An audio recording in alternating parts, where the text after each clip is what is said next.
You know, we've got a great Memorial Day in this country, and it's called Independence Day, July the 4th. Now, this also points back to something that happened in the past. Is that not true? It points back. Now, suppose somebody came along and wanted to change Independence Day. Someone comes and says, look, we don't like July the 4th. Let's make July the 5th Independence Day. Well, now, can you do that, friends? You can call July 5th Independence Day if you want to. But that doesn't make it Independence Day, does it? Why? Because the Declaration of Independence was signed on July the 4th, 1776. And here in these meetings, we've had quite a bit to say about doctrine as well as the great fundamental truths of salvation. Now, friends, these two things go together like hand and glove. We could never say enough about the love of Jesus and how He came down to this world to give His life as an atoning sacrifice for man. And yet, on the other hand, we must not neglect doctrine either, because that's the skeleton part of our religious life. You see, those spiritual truths about Christ's birth, His holy life, His death, resurrection, and ascension, this is the flesh and blood part of our Christian experience. And the doctrines constitute the skeleton part of our religious life. Now, there's always a danger, of course, when we're talking a lot about doctrine, and that is that we might leave Jesus out of it. But we've not done that here in the Amazing Facts Crusade. No, we've put Him in the very heart and center and circumference of every doctrine, every prophecy, every teaching that we've been bringing forth. We talked about the second coming of Jesus already. We talked about His justification gift and about His imparted righteousness. And now tonight we're brought to this subject of God's great test of loyalty, His Sabbath. And you know, friends, if Jesus had nothing to say about this subject tonight, we could stop right here and I could forget it and send you home and you wouldn't miss a thing. But I'm glad to tell you that Jesus did have a lot to do with it and a lot to say about it. And I make no apologies tonight as I introduce this subject of God's great test of loyalty, the Sabbath Christ gave the world. Now, I've heard some people say, well, you know, there's not any real special day, no holy day, no Sabbath day at all. The days are all alike, and God sees it that way, and we don't have to worry about any kind of a holy day or a Sabbath. Let's turn in our first text tonight from Revelation chapter 1, and I want you to see, friends, that in God's sight there is one day that is very different from all the others and that is very, very special. Revelation chapter 1, and I'm going to read verse 10. Very, very interesting words. John writes, I was in the Spirit on the Lord's day, and heard behind me a great voice as of a trumpet. Now notice something here. John said, I had a vision on a certain day, and he calls it the Lord's day. Now he doesn't tell what day it was. He just says it was the Lord's day. And do you know something? This little phrase, the Lord's day, is not found anywhere else in the Bible from Genesis to Revelation. So by simply reading this one verse, we don't know what day he was talking about. We just simply know that there was one certain day that he had a vision on that day. And he wrote it down here. But, friends, it's called the Lord's Day. Now that indicates that there must be something special about it, right? Something special, because it's called the Lord's Day. Can we find out from the Bible and other verses of the Bible just what day John was talking about when he said he had this vision? I think so. Come back with me to Matthew 12, and we're going to look at verse 8. Matthew 12, verse 8, Jesus Himself is speaking here. And He says, for the Son of Man is Lord even of the Sabbath day. Now get this. If Jesus is the Lord of the Sabbath day, then the Sabbath must be the Lord's day. Isn't that right? If the English language has any meaning at all, that's exactly what it's saying. And do you know something, friends? The commandment itself that was written by the very hand of God says, the seventh day is the Sabbath of the Lord. So even there, it's called the Lord's Day, the Sabbath of the Lord. And then you come down to Isaiah 58, verse 13, and God says, the Sabbath, my holy day. In fact, that's the only day that God ever calls my day. He claims it as His own. So you see now why John said that he was in the Spirit on the Lord's Day? That's the Sabbath that he had that special vision on. Now you may wonder and say, well, now why does God claim this day, the Sabbath, as His own in a very special way? And why does He designate it my day and the Lord's day? I'll tell you why, friends. Because Jesus made it in the beginning. Did you know that? Now, a lot of people don't understand this. And there may be some puzzled looks out there right now. You're saying, Brother Joe, I thought God the Father was the great creator God who made everything in the world. No, friends, the Bible says that Jesus was the creator. Did you know that? Of course, Jesus is God too. We know that.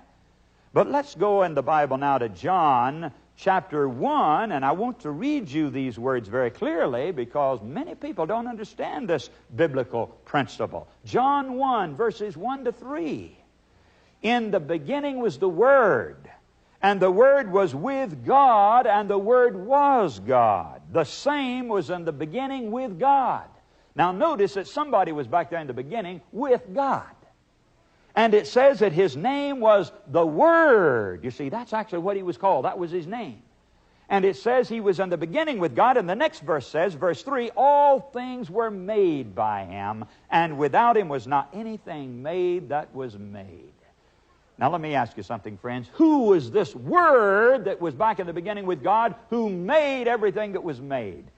Well, you just come down to verse 12, or 14 rather, and it tells us, and the Word was made flesh and dwelt among us, and we beheld His glory. The glory is of the only begotten of the Father, full of grace and truth. Who is that? Well, that's Jesus, friends. Christ was that Word who was with the Father in the beginning and who made everything that was made. Now, there are many other texts in the New Testament that say the very same thing. But let's go to Hebrews chapter 1 and read another one that is just as clear and specific as this one we just referred to. In Hebrews 1, verses 1 to 3. God, who at sundry times and in divers manners spake in times past unto the fathers by the prophets, hath in these last days spoken unto us by His Son, whom He hath appointed heir of all things, by whom also He made the worlds. Now notice it says it was by the Son, by Jesus, that God made everything that was made. In other words, Christ was the divine agent of creation by which everything was brought into existence.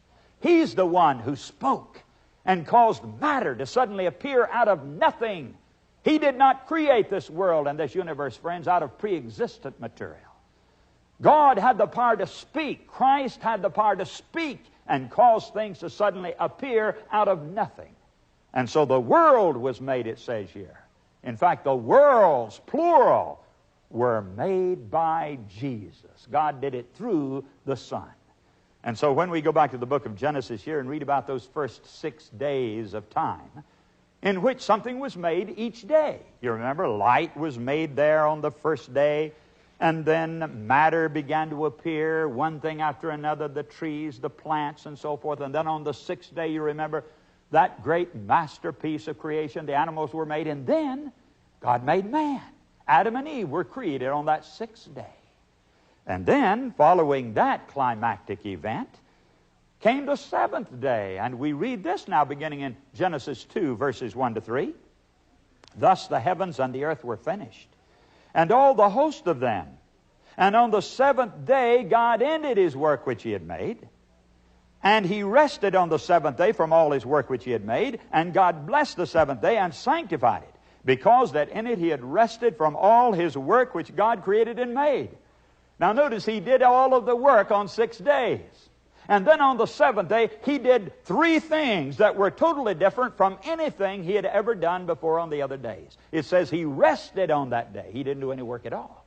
And He blessed it, and He hallowed it, and He sanctified it. You see, all of those things were done on this 7th day. And by the way, who is doing this now? Who is the Creator? Who did we find out the Creator was? Why, that's Jesus, friends.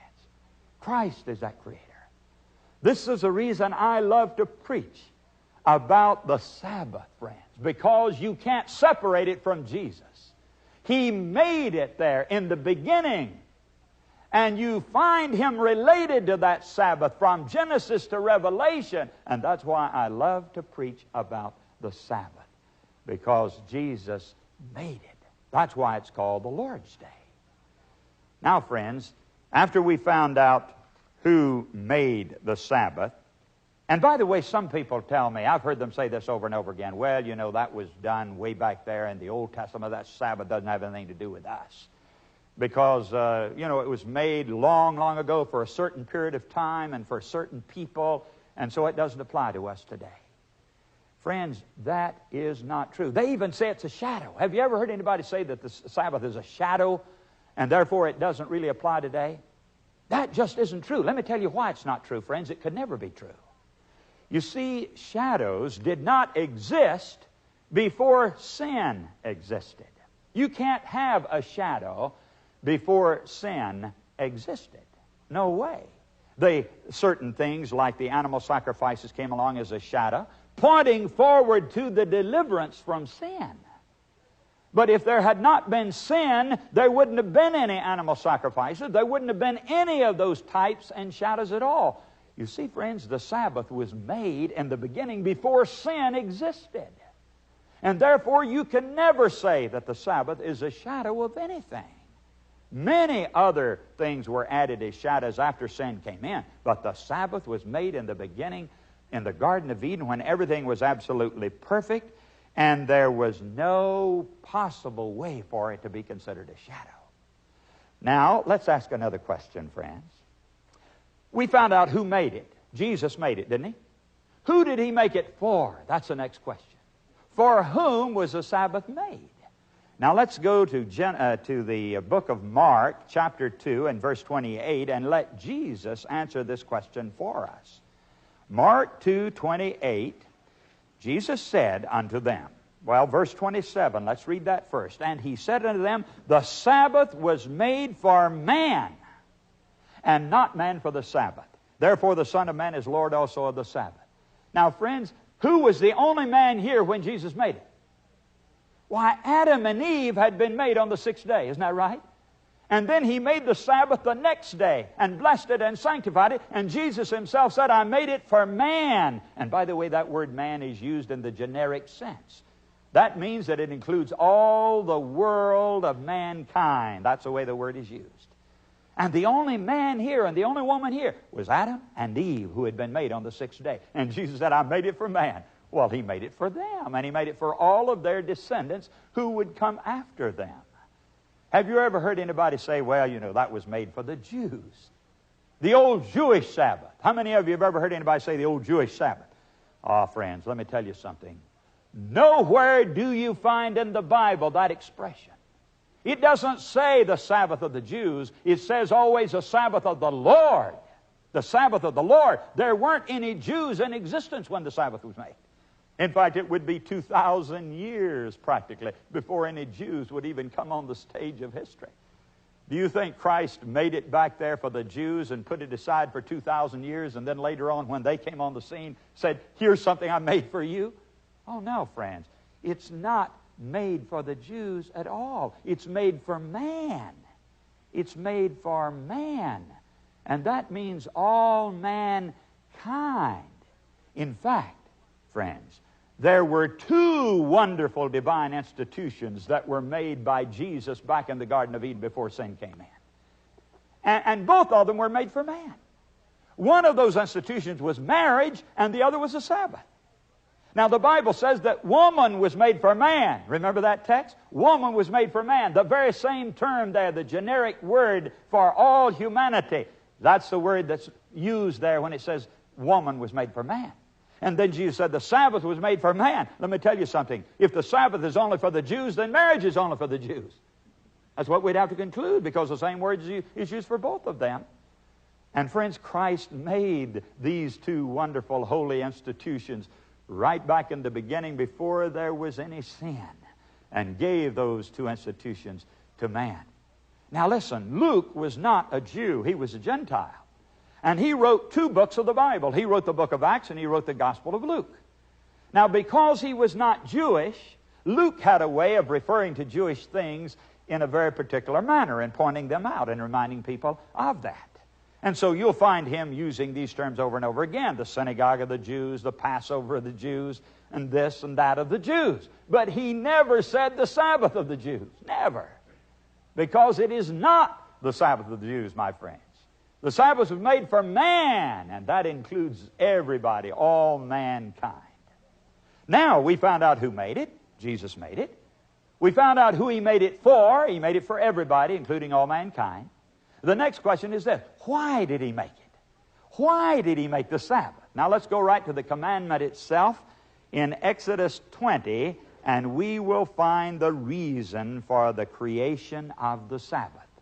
In Exodus 20, verse 8, we find these words written right into the very heart of the great law of God. Remember the Sabbath day to keep it holy. 6 days shalt thou labor and do all thy work. But the seventh day is a Sabbath of the Lord thy God. In it thou shalt not do any work, thou, nor thy son, nor thy daughter, thy manservant, nor thy maidservant, nor thy cattle, nor thy stranger that is within thy gates. For in 6 days the Lord made heaven and earth, the sea, and all that in them is, and rested the seventh day. Wherefore the Lord blessed the Sabbath day and hallowed it. Now this tells us that God made this day as a memorial of creation. In other words, it was to remind men everywhere as to who the great divine Creator was. Jesus made it. God made it. And so He said, you keep the Sabbath. And that will remind you that I am the only true God, the one who established the heavens and the earth and who spoke all matter into existence. And you will know then that I'm the only true God, the only one to be worshipped. Why, friends, in other words, what I'm saying is that this is the birthday of the world. It's the birthday of the world.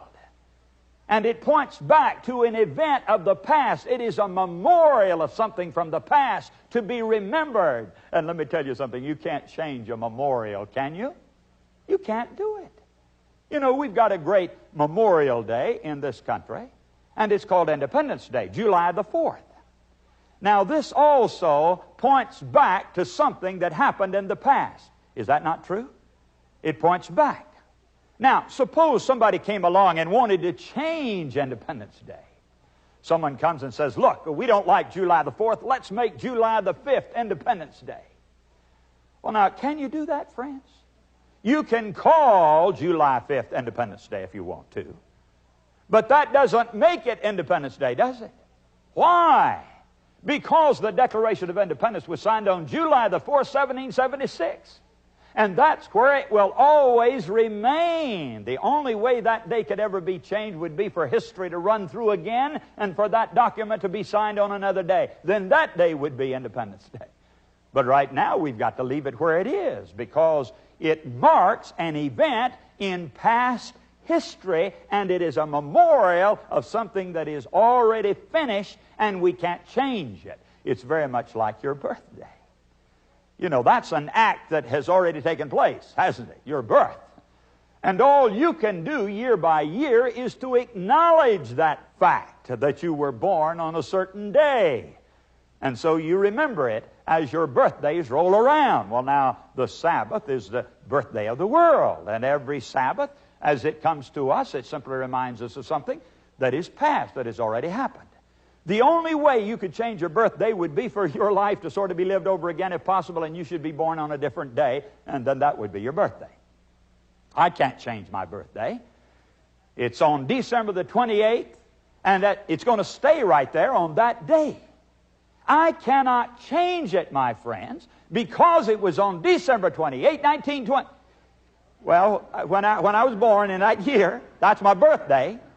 And it's December 28th. That's the point I'm making. It's that day that comes around every year that I can remember as the memorial of the day I was born. And I can't change it. I can't come along and say, well, I like December the 29th better, and so I'll change my birthday. You can't change your birthday. You can't change the birthday of the world either, friends. You can't change the Sabbath. It's fixed, and it's set right there. Now, let me ask you something. Does God's blessing make a difference on something? Does it? Why, friends, when God blessed that day back there and Jesus blessed that day, it made it different. Don't you pray for God to bless your children? You believe that makes a difference? You believe God's blessing makes a difference on something? Of course you do. That's why you pray for God to bless your children. And I'm telling you that day, that seventh day that God made back there, that Jesus blessed back there, is different. It always will be. Nobody can change or remove the blessing of God.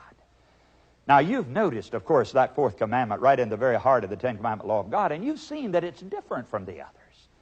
Now, most of the commandments begin with the words, thou shalt not. Isn't that right? Thou shalt not kill, thou shalt not commit adultery, and so forth. And yet, here is one in the very center of the law that begins in a different manner. Remember, it says. Remember the Sabbath day. Why is this couched in different language? I'll tell you why, friends. Because it was already there in existence. And God was merely calling their attention to it. He was commanding them to remember something that He had given at the very beginning, that had always been there, but men had forgotten it. Now, isn't it interesting that the very day God said, remember, the world forgot it. And so Jesus had to come along and tell them again. And God had to write it in the very middle of His law and say, remember that day that I made back there, that you are to remember because of my great creative powers. And so the Sabbath is different. It always will be. Now, friends, I'm going to tell you something else that I believe. I believe that not only did Jesus make the Sabbath, I believe that Jesus wrote it in the Ten Commandments. You say, now, Brother Joe, you're going too far now to say that Jesus wrote the Ten Commandments. Well, now let me give you a text or two for my saying that. Come to 1 Corinthians 10 now in the New Testament. 1 Corinthians 10, and we'll read the first 4 verses. Moreover, brethren, I would not that ye should be ignorant, how that all our fathers were under the cloud, and all passed through the sea, and were all baptized unto Moses in the cloud and the sea, and did all eat the same spiritual meat, and did all drink the same spiritual drink, for they drank of that spiritual rock that followed them, and that rock was Christ. Oh, say, this verse tells us that Jesus Christ was with the children of Israel as they journeyed through the wilderness. He was the rock that traveled with them through the wilderness. Did you know that? Did you ever read that Christ was there with those Israelites as they passed through the wilderness? Now, please come back with me in the Old Testament to the book of Nehemiah. Nehemiah chapter 9, and I'm going to read now verse 13. And when we put this verse with that one over in 1 Corinthians 10, it's very interesting. Thou camest down also upon Mount Sinai, and spakest with them from heaven, and gavest them right judgments and true laws, good statutes and commandments, and madest known unto them thy holy Sabbath, and commandest them precepts, statutes, and laws by the hand of Moses thy servant, and gavest them bread from heaven for their hunger, and broughtest forth water for them out of the rock for their thirst. Now notice, friends, the same one here who gave them the Sabbath gave them the water, it says, from the rock. Now tell me, who was the rock who followed them? Christ was the rock. We just read that over in the New Testament. So if Jesus was the rock who followed them, and Jesus gave them the Sabbath, and Jesus gave them the water, my friends, I say then that Christ must have given them the law. And sure enough, in Isaiah, I believe it's 22:33, says that Jesus, the Lord, was the lawgiver of Israel. So this makes it very clear then, to my mind, that Jesus not only made the Sabbath, but He also commanded the Sabbath. He was right there with them as they traveled, and He gave them that law at Mount Sinai. And so Jesus then is very closely and intimately connected, my friends, with the making of the Sabbath and the giving of the Sabbath of the world. I think that's a good reason for you and me to observe that Sabbath as we go along through life.